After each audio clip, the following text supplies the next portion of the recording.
The Red Dirt D&D podcast is brought to you by Pro Laser Cuts. The Oklahoma company provides pre-made and customizable design laser cut dice towers, tokens, and more, developed by a gamer for gamers, and now available to enhance your tabletop game. Pro Laser Cuts products can be found at many Oklahoma City area game stores, local events, and now available online at prolasercuts.com. That's laser and cuts with a Z, Pro Laser Cuts. And by SD Way Gaming, where dice goblins unite. Our friends at SD Way Gaming celebrate the beautiful dice players handpick for their games and splendor. SD Way Gaming has expanded to include many tabletop gaming varieties, accessories, and similar fun necessities to include a service for your dice addiction. You can shop for a variety of products at sdwaygaming.com or find SD Way Gaming on Facebook.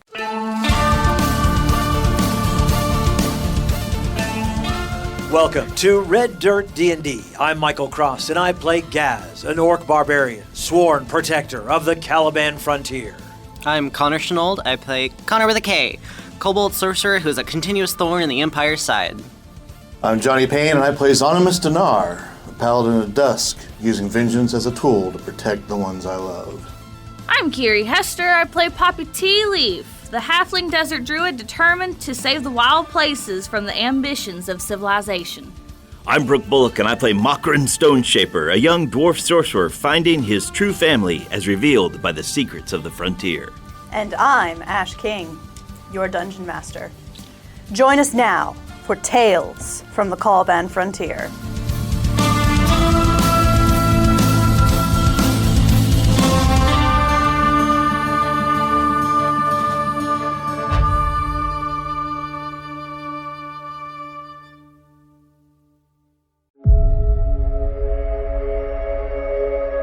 You all look as Seraphina appears, holding triumphantly the bottle. Its bejeweled surface strikes your eyes as being particularly important, shining and glimmering.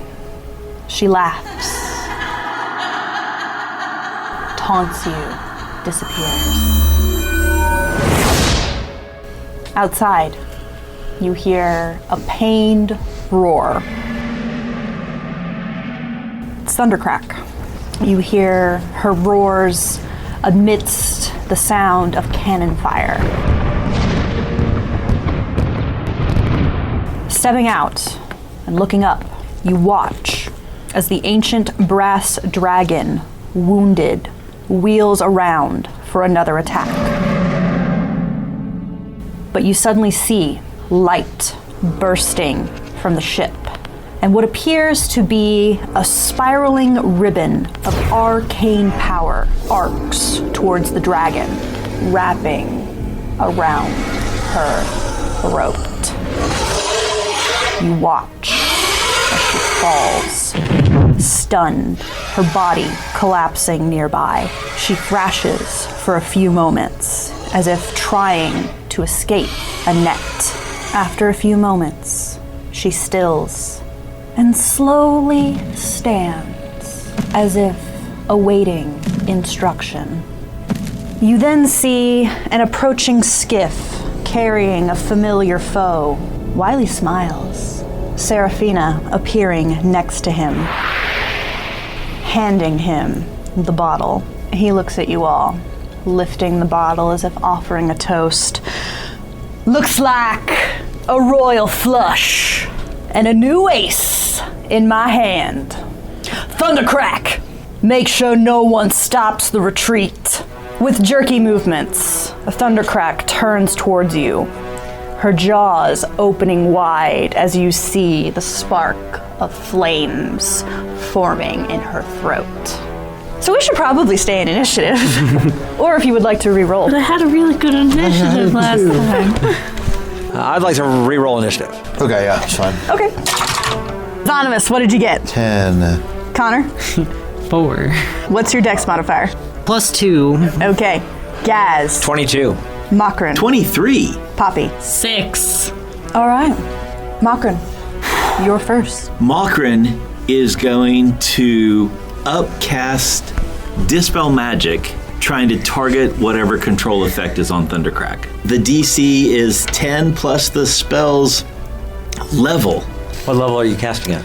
5th level. Oh, okay. So I'll go upcasting it, so you ought to make it in the spell effects of 5th or lower. It's above 5th level. Okay, so here we go. Let's roll. Plus 5 is a 12. You focus on this magical effect, maybe hoping that the magic's so raw and so new that you can just find a way to disrupt it.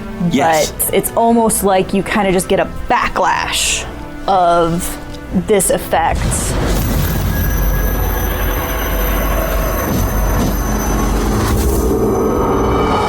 Is that all you would like to do, Makran? That is your action. Then I'm gonna scatter to the right. I'm gonna move my full movement rate off to the right so that we're not all on the front porch. So are you going back into the secondary fort building, or are you just like diving out of the way? Just toward the lat. Okay. She might be ready to breathe. Run! All right. Gaz. How far away is Thundercrack? I would say she's probably about 50 feet away from your position because she fell to the ground, crumpled, seems to be a little bit injured from the fight with the gunships, but her eyes are just kind of glazed over as she's looking at you all. And how far away is the skiff? The skiff is a good 200-300 feet. Am I still hasted? There's 6 rounds left, so it's only 36 seconds. Has it been more than 36 seconds? Unfortunately, I would say at this point, yes. Yeah, I'm going to bonus action Rage. I will run, use my pounce to get that extra few feet to be on melee, and I will take the dodge action. So she would have disadvantage. And that is my turn. So her instructions have been to cover the retreat. And she sees you running up to her as you eventually trying to get up to her so that you can eventually surpass her. So she is going to swipe at you with her tail. Oof. So this is a legendary action tail attack. 32. Be 11 points. Of bludgeoning damage? Of bludgeoning. So that's 5. Zani. So many things happening in Zani's head. I am a paladin. It is my destiny to face off against a dragon. I want to run my full 30. Okay. Misty Step. Are they facing each other now? Gaz and Thundercrack? I mean, pretty much. Gaz is right up there. Thundercrack's right up there. Not the mechanic of flank, but I want to flank the other side of Thundercrack. So it's like me, Thundercrack, and then everybody else, and then Gaz is off here to my left. And I'm just going to kind of slowly strafe towards Gaz in the event that a shield or a bonus to a save is needed. Okay. Poppy. Oh, it's my turn already? It is. So, how far away is Gaz from me? What we say, Thundercrack's about 50 feet. So, yeah, round about 45. And then Zonimus is an additional how many feet beyond that? 60, because he went 30 and then... So Zonimus is 60 for me. Mm-hmm. You are slightly less than I'm 60 45. for me. Great. This works out well. I was worried because you guys ran off that this wasn't going to work. But we're going to do a mass cure wounds.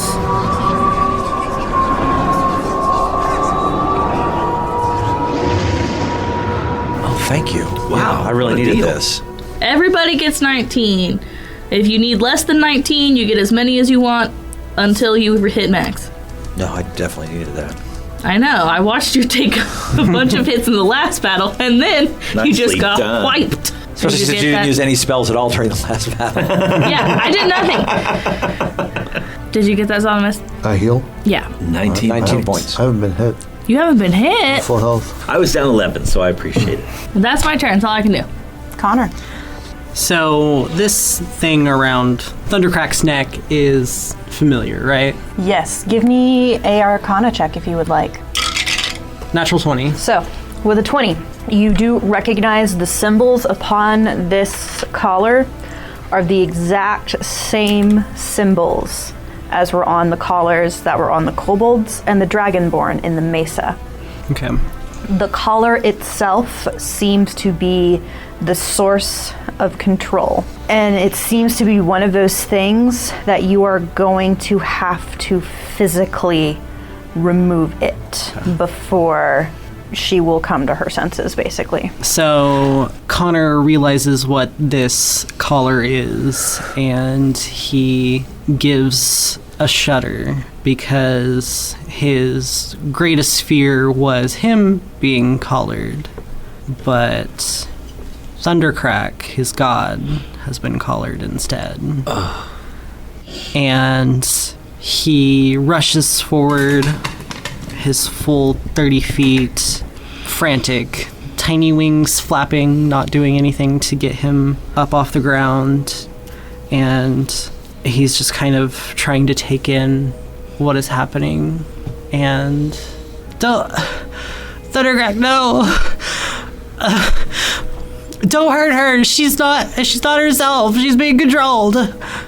And not knowing what else to do other than protect Thundercrack, which is what he's been doing all his life, he will ready an action if anybody decides to hurt her. And that's the end of my turn. Konnor, is it the collar? Yeah. Okay.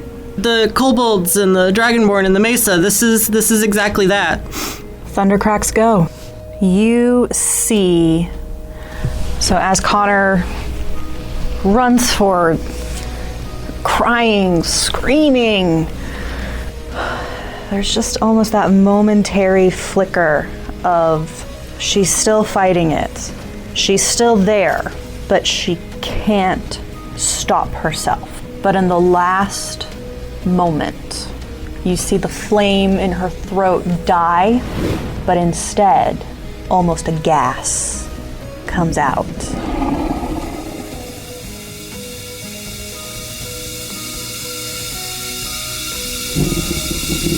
I need everyone to give me a Constitution saving throw.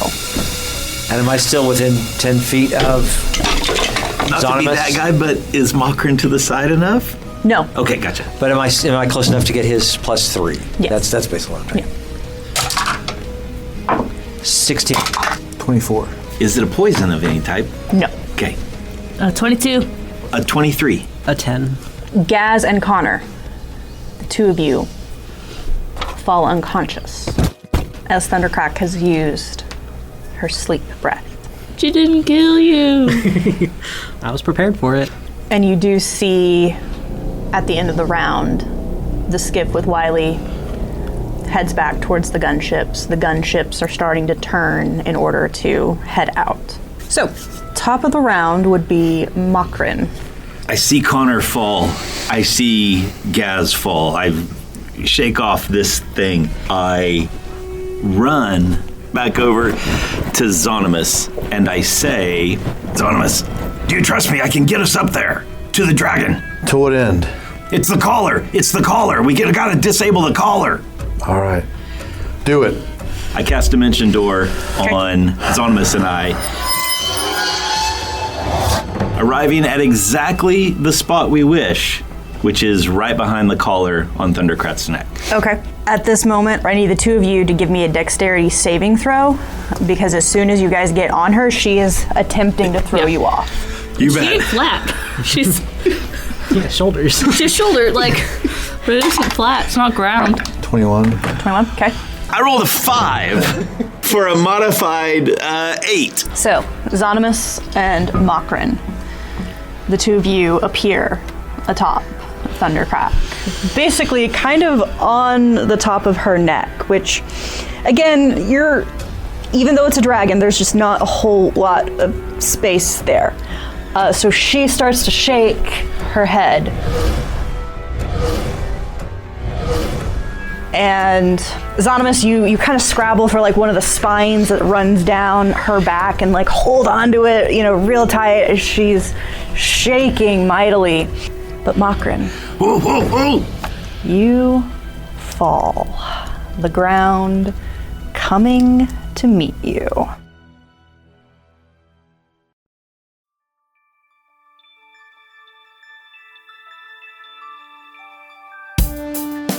Greetings and salutations, my friends. I'm Michael Cross. So great to have a moment to talk with you during this mid-show break. First off, I want to invite you all to join us as Patreon members. The money we raise helps us pay for things like the music and sound effects you hear on the show, as well as money to go to events and make new fans. When you become a Patreon member, you get our episodes 4 days early, bonus content, access to our Discord server, and full versions of our roundtable discussions. You'll be joining other fans like Scott Wise, Don Mills, Heath Mormon, and the Lady Kate. So join us right now at patreon.com/reddirtdnd. Another way to support us is by getting your very own Red Dirt merchandise. You can find things like hats, hoodies, mugs, and t-shirts. Just click on the merch tab at reddirtdnd.com or reddirtrpg.com. Since 2020, the Red Dirt D&D podcast has been close to another Oklahoma actual play Dungeons & Dragons podcast, D20 to Curtain. And me personally, I've had a chance to work on stage with some of the actors on the show. So when you get done with this episode, you should check them out. Hello, fellow D&Ders. My name is Jerome. I'm Jennifer. I'm Jody. And together with our friends Kara, Timothy, and Jared, we are the cast of the D20 to Curtain podcast, where Oklahoma theater geeks and their friends hit record and explore our new addiction to Dungeons & Dragons. We think D&D is more than just a game. It helps us tap into the enduring power of storytelling. We combine live gameplay with behind-the-curtain episodes to share our experiences, insights, habits, discoveries, and passion for D&D with anyone who will listen. We hope D20 to Curtain will make you laugh, cry, maybe even make your experience at your table even more satisfying. Check us out anywhere you listen to podcasts or visit us at d20tocurtain.com or at D20 to Curtain on Facebook, Twitter, and Instagram. We look forward to having you. All we ask is that you have fun, be kind, and play the role. If you're looking for more content, make sure to check out our YouTube page with Mysteries of Beatrix live every Wednesday. Keys from the Golden Vault from the Red Dirt Outlaws dropping every Tuesday at noon, and Plausible Deniability every other Thursday at 7 p.m. So come check it out at youtube.com/@RedDirtRPG or search for Red Dirt RPG on YouTube. And we would love to hear from you. Find us on social media at Red Dirt RPG. You can also get in touch with us through our website at reddirtrpg.com. In the meantime, make sure and subscribe to this podcast and leave a comment on your favorite podcatcher so others can find us. All right, I think that's everything I need to tell you. Right now, let's head back to Red Dirt D&D.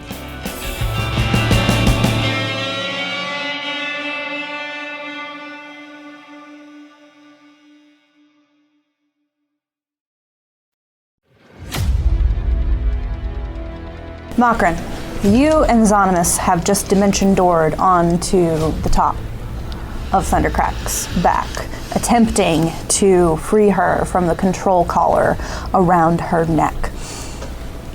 While Zonimus has managed to stay on to this bucking bronco of a dragon, you fall. So you're going to take 6d6 worth of falling damage. Gargantuan red dragon. Yeah, for those at home, I was asking myself, how big should an ancient dragon be? And the closest thing I could think of was a Brachiosaurus. And the height estimate, if for any who are curious, on a Brachiosaurus is about 66 to 72 feet. You will take 27 points. Okay, that's we could do that. That's okay. Of bludgeoning damage as you fall to land, looking up into the sky. But Zonimus is still on top of the dragon. Woo! However, you will have to make continuing dexterity checks because she is not pleased by your presence. So, that was Makran. Gaz. Yeah. Gaz is asleep, so Gaz will pass turn. Zonimus. Can I tie myself to the collar? Well, first off, give me a dexterity I got a fancy save. rope. Can I tie myself to the collar? Give me a dexterity save at the beginning of your turn to see if you stay on top of the dragon. Does 15 keep me there? Let's say, should I make this a contested check? Yeah, I like that. We'll do a contested check. Put more chance in the game. Oh, yeah, a little more fate. Okay. What'd you get? 15? I got 15, yeah. 15? Okay.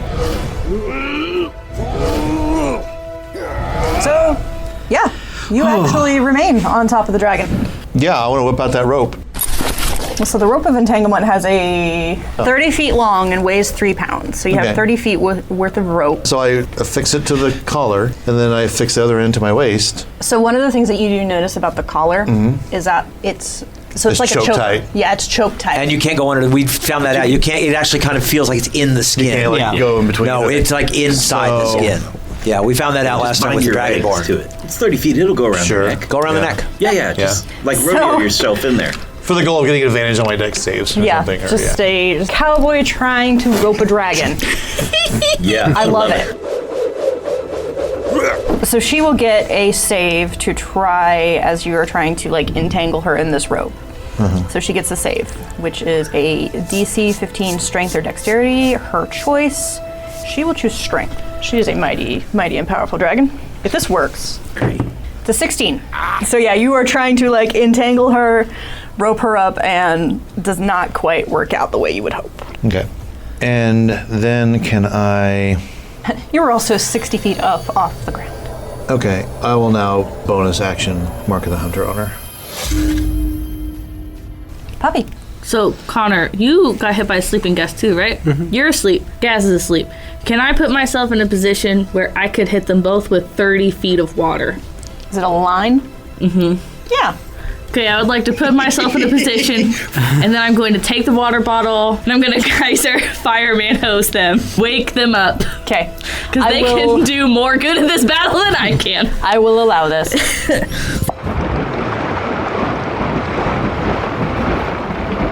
Do we have to do anything, a save or anything like that, or are we pushed, or are we wait? Oh, actually, you probably would be pushed depending on where you were in my line. You actually take 1d4 bludgeoning damage. That's fine. We needed 2 bludgeoning damage. Because I've lost my rage. So. And then they have to make a strength save versus... The target must succeed on a strength saving throw, but if they're asleep, because they would be asleep automatically before... fail.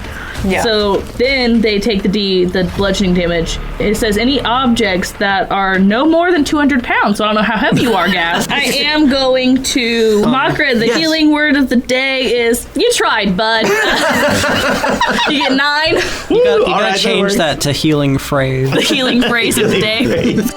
So that was action to shoot them, bonus action, healing word. That is my turn. Okay, at the end of your turn, Thundercrack is going to use a legendary action to do a wing attack. So, having this annoying thing on her back and all of these other annoying creatures that are at her feet, her wings just start to thrash. And so everybody within 15 feet must give me a dexterity, a saving throw. So what everybody get? 11. I think I went with him because I'm 14. 15, it's going to be close. I got a 17 plus 4, so 21. Hey, everybody fails. 19 points of bludgeoning damage. Oh my. And everybody is knocked prone. So Flavor Mockridge stands up and is like, whoa. So what you're saying is I'm on her back but prone. I mean, I would say with an 11, you fall off. Yeah. So I'm going to slide down. Okay. I will slide down. And when I get by her ear or eye or somewhere I think is, I'm just going to yell her name and tell her to look at me.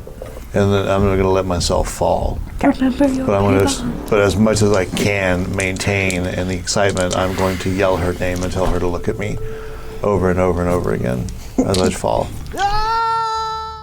All right, so as you take the tumble, Zonimus, so that is 21 points of bludgeoning as you fall to the ground, prone. You are noticing, she's just tossing her head around. There's that briefest glimmer of recognition. But again, it's still just that struggle of this thing has her in its grips. So, that was Poppy. That was Thundercrack's legendary action. Konnor. Getting up from having fallen prone, Konnor will just... Thundercrack, I know you can fight it. You're the strongest person I know. You could beat this. Just keep fighting. We're gonna try and help you. And that's all I do. Okay. Her turn. Let's see if she gets that breath weapon back. So with her wing attack, again, she's got those wings flapping, and so she's flown up a bit and having you all down prone, she's going to let forth that sleep gas once again.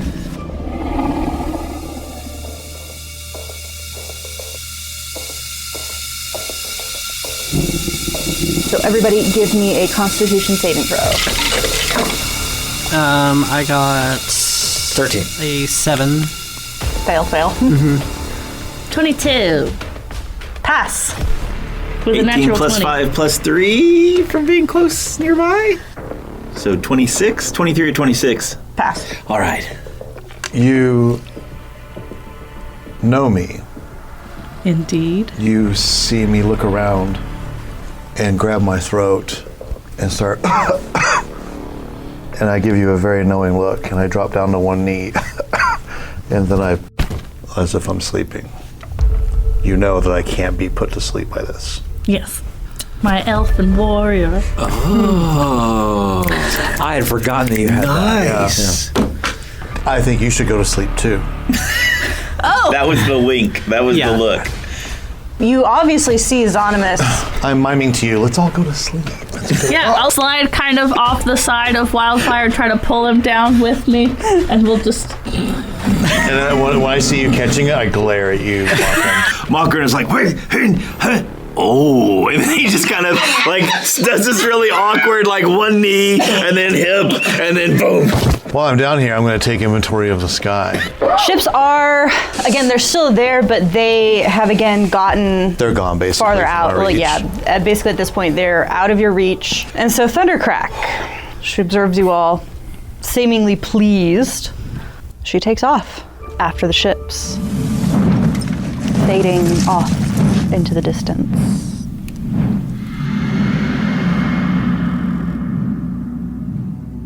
I will get up, grab Gaz, and I'll run over to Konnor and strong grip on an arm, wake him up. Yeah. Hey. What happened? She's gone. Who's gone? And I'll look up at the sky. Well, did you stop her? No, she went with him. What do we do now? Mockern sits up. It's I don't know. I mean, she's plumb immune to anything I could throw at her. And she's got that collar around her neck, too. I glance over at Konnor. Our fight is not with her. No, but what do? We gotta save her, but at the same time, they now have the bottle. I think the best bet would be getting rid of F4 Tornado there. Fortunato, maybe as the source of the magic. If he dies, the spell would end. That's the only thing I could think of.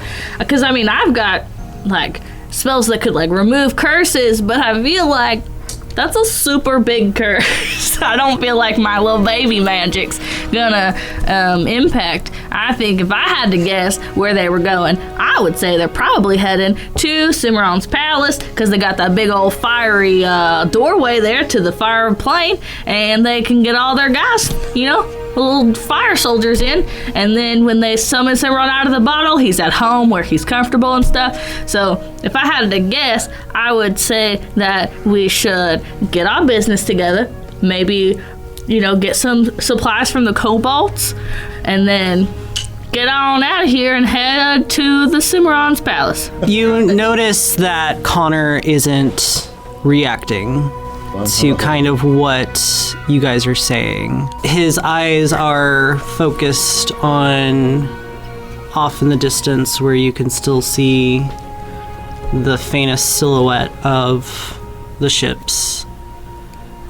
And he kind of sinks down onto his knees.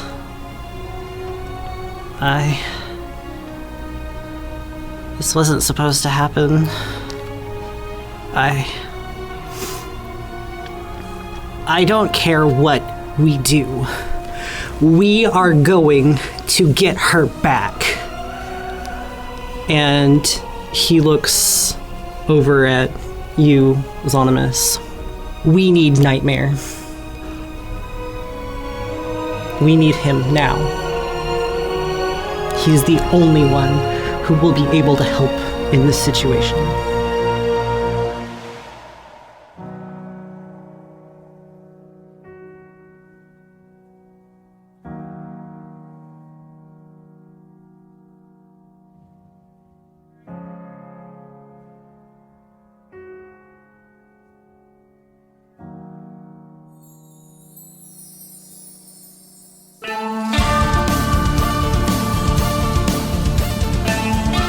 Red Dirt D&D, Tales from the Caliban Frontier, is Ash King as our Dungeon Master, Brooke Bullock as Mokran Stoneshaper, Johnny Payne as Zonimus Dinar, Kiri Hester as Poppy Tealeaf, Konnor Shenold as Konnor the Kobold, and I'm Michael Cross as Gaz. Special thanks to our Silver Star Paladin patron, Shenanigans Unplugged. Our theme music was created by the cinemagician P.J. Castillo. Our incidental music comes from Jeffrey McBride. Our sound effects and additional music, courtesy of TabletopAudio.com, Sirenscape, and Monument Studios. You can find us on Facebook, Twitter, and at RedDirtDND.com. We here at Red Dirt D&D could really use your help in getting the word about us. If you like what you've heard, make sure and subscribe, rate us, and leave a comment. Also, tell your friends about Red Dirt D&D. You can also support the show at patreon.com/reddirtdnd. We have several giving levels to help us grow up big and strong. Join us next time as we go deeper into the Caliban Frontier.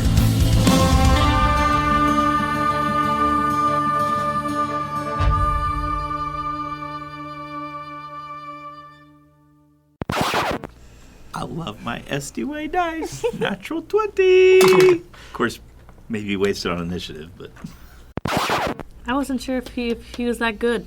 Apparently he is. He's only had 5,000 years to work on this. But he didn't have an active dragon to test his theories on. Well, guess what? Tested in the field. Yeah. He worked up to field testing. Went from lab testing, now he's at field testing. And it worked.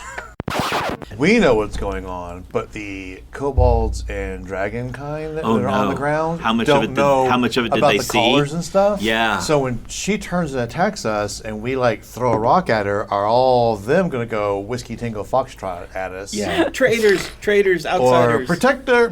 We could hope that maybe one or two of them were some kind of magic user, Or like you Konnor, reported and that this could somewhere? do some kind of arcana check. to Somewhere in see- your reports, though, you did mention they had these magical collars where they could control things. But who's reading those reports? Just Thundercrack. But just Thundercrack. She's the only one that knows. And so, Hold on. No, wait for the sirens to go. it's a big deal. We're being It is, I know, Thundercracks. I know. The kobolds are raising the alarm. The Dragonborn drive by in an ambulance. Mommy. It's almost like you kind of just get a backlash of this effect. It's that meme of that kid that's crying with the gun. 32. I was going to use my tail to try to block it. But my puny little tail just points out and goes, I can This see huge it in my dragon tail head. just This is gonna hurt so bad. Gaz is Running up. questioning his life choices right now. Boom. Whoa. Thundercrack just attacked Gaz and a little tear just kind of falls. What's happened to you? They say never to meet your idols. See, this ain't Zonimus's first rodeo. He comes from cattle people. He's ridden a bull or two in his life. Just land on Gaz. Please land on Or Konnor. Please land on Gaz. I just don't want to hit any spikes on the way down. You hit every possible sharp, pointy thing on the way down. Like Homer Simpson going down the cliff. Yeah. Don't. I knew there was going to be a consequence for the disintegrate. For this Proud of turn. you. I passed. I shall remain anonymous. Tommy finds all of this very impressive. All right. All you need now is a dragon lance. So- You're good to go. I get on top of this dragon. I'm holding onto the collar. It tries to whip me off. It doesn't. I look down and I see Poppy going, oh. And I pull out a rope. It's a very You think that's fancy? Check this out. it's a very cowboy moment. Yeah. Zonimus on a Urok, and when he was younger. He rode a blazing saddle. He wore a shining star. Dragon. Drag. I don't do that freaky tongue thing. That's a Mulan reference. We're both awake. I'm like, Konnor, did you just have the same dream I did? I think we were being attacked by a dragon. And we both look up. You look up and you see Thundercrack, like, her head rearing back Zonomus. Wait a minute. We look up. Zonomus is on top. Mockra is on the ground beside you. And I think, Konnor, I think we missed something. I think so too. And Could you let go of me now? So first you see Konnor slide forward because of the geyser, and Thundercrack starts beating her wings, and Konnor just goes, wee! Paul Rubens at the end of freaking Buffy the Vampire Slayer. Zonomus actually goes, I feel sleepy, and so do you, Mockra.